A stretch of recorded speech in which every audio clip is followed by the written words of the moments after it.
Today on NewsWatch, today America has a new president-elect, Donald Trump. We'll bring you an in-depth analysis of this historic election. Plus, Republicans or Dems, we're breaking down who will control the U.S. Senate and explain why last night's results are such a big deal for America. And Russia, China, and Iran threatening our economy and national security. Hear how we can protect our country and ourselves against cyber attacks.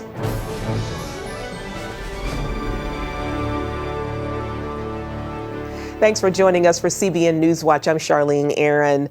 He is now President-elect Donald Trump. The Republican presidential candidate shocked the world Tuesday and pulled off an astounding victory to become the next president of the United States. Gary Lane has the story. As the returns came in Tuesday evening, some of the battleground states were just too close to call. But when Pennsylvania finally went for Trump, it was over. The Republican had secured more than the 270 electoral votes needed to become the 45th president of the United States. Now it's time for America to bind the wounds of division. Have to get together. To all Republicans and Democrats and independents across this nation, I say it is time for us to come together as one united people. Hillary Clinton conceded the election in a private phone call to Trump. However, she was not expected to make an actual concession speech until later Wednesday. Clinton and the Democrats outspent Trump by nearly 2-1. Yet he still won, taking both the electoral and popular votes, and in the process, turning the American political map into a sea of Republican red. The final vote counts have yet to come in from all the states. But by early Wednesday morning, Trump had taken 274 electoral votes, 4 more than needed to win the White House.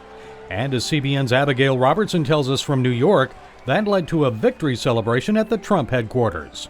A tense first hour quickly turned to nervous excitement as Trump supporters began to realize he might just win. People stuck it out to the wee hours of the morning to witness the final results of this historic election. It is my high honor and distinct privilege to introduce to you the President-elect of the United States of America, Donald Trump. Even those who were on the Trump train from the very beginning were surprised by the victory. The campaign is crediting evangelical support for playing a key role in his win. We had some outside evangelical groups report to us that they knocked on millions of doors. I think they got really excited, and it took Donald Trump, it took this formerly pro-choice billionaire man from Manhattan to really give the most impassioned defense of life that I've ever heard from a Republican presidential candidate. It was quite compelling in that last debate, and it really helped many of those evangelicals and Catholics come home. A member of the Border Patrol says he hopes that this Trump presidency will mean he's able to do his job again. Jerry Falwell Jr. says he's excited to see Trump defend religious liberty, and many others are just ready to see him make America great again. Reporting from New York City, Abigail Robertson, CBN News. Thanks, Abby. So what led to Trump's stunning victory? For one thing, it became clear that after nearly 8 years of Barack Obama, millions of Americans wanted change. Ours was not a campaign, but rather an incredible and great movement made up of millions of hardworking men and women who love their country and want a better, brighter future for themselves and for their family. Trump promised to bring back jobs to America, and it was his appeal to voters who used to be known as Reagan Democrats, the blue-collar workers in Rust Belt states like Pennsylvania, Wisconsin, and Michigan, that helped make the difference. Trump also received 81% of the evangelical vote. That was about 3% more than Republican Mitt Romney received in 2012. Trump's evangelical running mate, Vice President-elect Mike Pence, gave credit where credit was due. I come to this moment deeply humbled, grateful to God for his amazing grace. And I'm mostly grateful to our President-elect, whose leadership and vision will make America great again. Gary Lane, CBN News. President-elect Trump not only won the support of the American people last night, he received the gift of a Republican-controlled Senate and House. Heather Sells has that story. President-elect Trump will have Republican majorities to work with on Capitol Hill, in both the House and the Senate. Many political experts predicted that Democrats would take over the Senate, given the number of seats that Republicans had to defend and the negatives perceived with the Trump campaign. But in the end, Republicans pulled off the victory, coming up with wins in places like Wisconsin, where incumbent GOP Senator Ron Johnson was written off for months. It's a big night for Wisconsin. It's a big night for America. Republicans started the night with a 54-46 majority in the Senate. Today, they're on track to end up with at least 52 seats. GOP incumbents won in tough races in Rust Belt states like Pennsylvania. They won in Missouri and North Carolina, where the entrenched incumbents faced uphill battles. And they handed President-elect Trump a huge gift, a Republican-controlled Senate that can work alongside a Republican-controlled House. A Republican president and a Republican Senate and a Republican House can do things to change this country and focus again on opportunity. Notably, Senator John McCain won his 6th term in the Senate. On the Democratic side, double amputee Iraq War veteran Tammy Duckworth defeated incumbent Ron Kirk in Illinois. And Nevada elected the country's first Latina senator, succeeding former Democratic leader Harry Reid. In Florida, Senator Marco Rubio came back from a failed presidential bid to win a 2nd term and offer a call for unity. You can disagree with someone without hating them, and you can disagree with them without delegitimizing their point of view. With Republican majorities on Capitol Hill, President Trump will have a clearer path to put his programs into action and make some key moves like nominating a new justice to fill the open seat on the Supreme Court. It's just one of the many important decisions that will have to be made in the early days of a new era in Washington. Heather Sells, CBN News. So now that the election is finally finished, what is the path forward for America? Joining us now for more is Bishop Angel Nunez from Bilingual Christian Church in Baltimore. Bishop, let's talk about the Latino vote. This was such a difficult election in many ways for Latinos. Were they a deciding factor? I believe so. According to the numbers, 29% of the Latino vote was for Donald Trump. So we have a greater number than was expected. Also, 23% of the Latinos voted for the first time. Now, we obviously have a struggle within ourselves because many are standing on immigration reform, while other of us are also standing on moral platform, our battle against same-sex marriage, our battle against abortion. And so it was really, really difficult for us to be able to judge between one and the other. Obviously, the Christian, the evangelical Hispanic, understands biblical concepts, understands the Word of God, and therefore looking at what was going to happen with the Supreme Court and the judges that would be set in motion or in place required us to make a decision basically between one and the other. And as you could see, most of us decided to stand on the Word of God, on what the Word of God says, and therefore I believe that led to the successful campaign for Donald Trump. Well, both candidates addressed inner city issues. What about the urban vote? The urban vote in the cities, again, we see a lot of major cities where we've been struggling for so many years. In Baltimore, as you well know, the riots that happened in Baltimore, the economic situation in our city and in other major cities. I travel extensively across the country, and we find all the time that in our inner cities, urban areas, our people are struggling. Unemployment is up. Education, the people live in hopelessness. If you look around, you see protests, you even see rioting. The nation is in a very difficult situation. I believe personally that the Church of Jesus Christ needs to get out of its four walls and get out in the community, because no program, no president, don't put your trust in Trump or in the Senate or in Congress. Put your trust in God and do what he told us to do, and that is be the light and be the salt and and bring unity within the body of Jesus Christ. I lead the Multicultural Prayer Movement, which is a group of over 400 churches in the Mid-Atlantic region. They are white, they are Black, Hispanic, Asian, and African. And we've put aside our differences to tear down anything that would divide us, to bring unity and to be able to serve our communities. Our people are hurting, and we need to reach them. We need to love them unconditionally as a church. And I believe that if the church steps out of its four walls and starts loving people unconditionally, then the Word of God, the love of God will penetrate. And then we can gear them towards programs and different things that would benefit and help them. But the first things first is we need to get out and be what Christ called us to be. Absolutely. Bishop Angel Nunez from the Bilingual Christian Church, thank you so much for being with us today. Thank you for having me. God bless.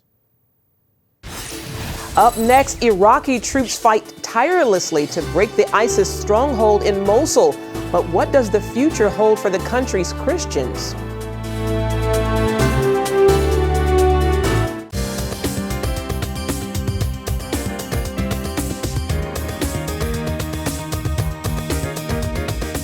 Well, it's been a big month for Christians in northern Iraq. Iraqi troops liberated several villages and towns on the way to Mosul, including Karakush, the biggest Christian town on the Nineveh Plains. You're looking at the first church service held in that town since ISIS took it over 2 years ago. Christians in northern Iraq are anxiously awaiting to see what will happen next. As Chris Mitchell reports from Erbil, many are balancing life between a horrific past and an uncertain future. When ISIS swept through northern Iraq in the summer of 2014, tens of thousands of Christians ran for their lives. After fleeing Mosul and surrounding villages, thousands of Christians made their way here to Erbil. 130 families live in this complex run by the Chaldean Catholic Church. It's a challenging life since 3 families share just one apartment. Hey, how are you? You're welcome. Okay. You're welcome. We met with Athira Assis and her 3 daughters, who escaped the ISIS rampage. We were scared and afraid and felt worried about this because we had heard that ISIS kidnapped many women and killed many women too, so we were very afraid.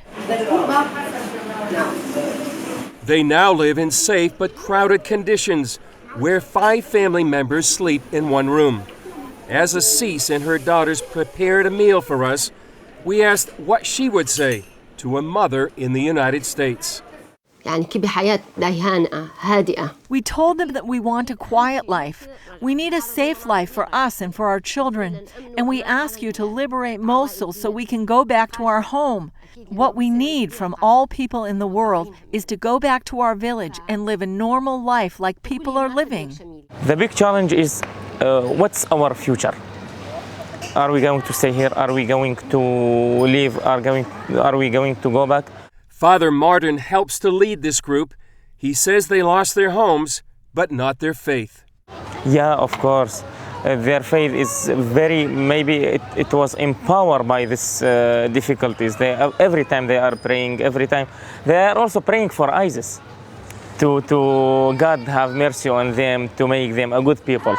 They are praying for their enemies. That act is just one part of their faith. Martin sees the Christians of Iraq as its salt. So we can take like a salt, give a taste for the food. So we can give a taste for this country. They can see that we have hope, we have charity, because we are living the guy we called Jesus Christ. Father Martin's church gave him the choice to live in San Diego with his family. Instead, he chose to return to Iraq and his people. I thought that we called to don't escape from the problem, to face the problem and solve it, if it will take a long time. That's my principle. And that's what Jesus told us. He changed the whole world from Jerusalem. So we can here make a change from Iraq to the whole world. Father Martin, Assis, and thousands of others in northern Iraq want fellow Christians around the world to pray for freedom from ISIS and a return to the life they seek to regain. Chris Mitchell, CBN News, Erbil, northern Iraq. Coming up, cyber soldiers declaring war on America. We'll tell you about a new kind of warfare that requires a new kind of warrior. From hacked emails to major data breaches, cyber attacks could potentially cripple our economy and threaten national security. How serious of a problem is this, and how can you protect your information? Mark Martin brings us that story. October 21st, 2016. Hackers shut down half of America's internet by targeting Dyn, a company that manages key parts of the web's infrastructure. Within minutes, the cyber attack takes major websites like Twitter and Spotify offline. It's just the latest example of cyber warfare. Other major cyber hacks garnering national attention recently: the Yahoo data breach in September, WikiLeaks emails relating to Hillary Clinton's campaign and the Clinton Foundation, and the leak of roughly 20,000 emails involving the Democratic National Committee in July. Every day, whether it be a government agency, an academic institution, or a healthcare provider, they are getting hit digitally, interrogated, reconned, probed by entities out there. Now, that entity could be like a little kid who's just bored. It could go all the way up to a nefarious actor or an organization in a foreign nation. It could be the foreign national government themselves. A major reason why the U.S. needs cybersecurity experts like Regent University professor Dr. Jeffrey Heyman. He believes today's worst offenders in this computer espionage are China, Russia, and North Korea. It is hard to defend when you've got billions of people in totalitarian governments who wish to do harm to democratic governments. Countries like China and Russia and even Iran are standing up entire divisions of their military just to do cyber-based attacks. So these are cyber soldiers. We're trying to do the same thing, but we're really late to the game. Our guys are really good at it, but we're not quite there yet, but hopefully we will be very soon. FBI Special Agent Robert Cochran tries to spread the word about cybersecurity danger to companies like Eastern Data. He said of the 14,000 agents in the FBI, 1,500 fight cybercrime, a 60% increase in just the last 5 years. So it's very important for us to understand that in this spectrum, which largely used to be controlled by business for communication capabilities, now it's being militarized and governments are using it to exploit, what they need to. Cochran says for now, the United States is focusing on defense in this new form of warfare. I can say that the military, or the United States, generally looks at attacking another country as an act of war in many cases, and our military is reserved for conducting warfare. So what we've seen mostly from what I've seen in this area and in my relationships with the military is a defensive mechanisms, us trying to bolster up our defensive capabilities, and we work with our Department of Defense partners to do that. If cyber warfare between nation states sounds far removed, let's talk small scale. How do you protect yourself at work and at home from a cyber attack? The National Cybersecurity Alliance says one way is to practice good cyber hygiene. Keep a clean machine, right? You want to keep all your internet connected devices free from infections and malware. And that usually means, in 99% of the cases, keeping all your software up to date. And this is not just on your PC, this is also on your phone. This means operating systems. Michael Kaiser is the executive director of the National Cybersecurity Alliance. In addition to computer hygiene, he urges people to lock down the login. In other words, add an extra layer of protection beyond your password. There are a number of options, such as fingerprint scans, currently available on many smartphones and tablets. Kaiser also wants people to be cyber aware. Think about these emails that are coming into your inbox. Is that a link I should click on? Is that something I should open, right? That website that I've never been to before, maybe should I go to that right away, or should I go somewhere else where I'm more confident and more trusting? And don't forget to back up critical information. When I say backup, a true backup means not a separate hard drive contained on the same system. It means a separate hard drive or a separate system not connected to that network. Heyman believes education is the best defense. He heads up the Regent Master's program in cybersecurity. You should have a plan for every person coming into your company, agency, whatever. They get trained on basic cybersecurity, information technology, computer science methods, defenses, common phishing techniques. The National Consumers League also helps educate consumers on cybersecurity. I think that data breaches, whether they come from a nation state or from a cyber criminal, absolutely affect all consumers, and all consumers should be concerned about this. So what kind of laws are on the books to fight cybercrime? Breo says on the federal level, the protection is surprisingly minimal. His organization is lobbying to change that. We'd like Congress to pass a comprehensive national data security standard that will require any business or organization that collects information about their customers to give it a reasonable level of data security. And to those who think that's overregulation on the part of the federal government, Breo offers this. I think that's certainly a valid concern. At the same time, I would point to all of the data breaches that happen nearly on a daily basis and the impact that's having on consumers and what consumers want. Nearly on a daily basis. It's a phrase that reflects the times in which we live and a reminder to stay vigilant.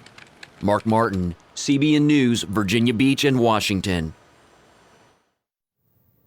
CBN in India is using their program called Health in Your Hands to teach poor communities about health care. The program focuses specifically on women and children, teaching them to take their health into their own hands. Health topics covered include how to care for burns and cuts, as well as teaching children how to recognize bad touch versus appropriate touch. After starting the program back in December of 2013, there are now 300 camps a year, and every person is able to take home their very own healthcare kit. And you can find out more about what CBN is doing around the world by going to cbn.com/international. And that is it for now on CBN NewsWatch. You can find more of our exclusive coverage of the issues you care most about at cbnnews.com. And tell us what you think about the stories you've seen here today. You can do that on Facebook, Twitter, and on Instagram. We hope you'll join us next time. Have a great day, and God bless.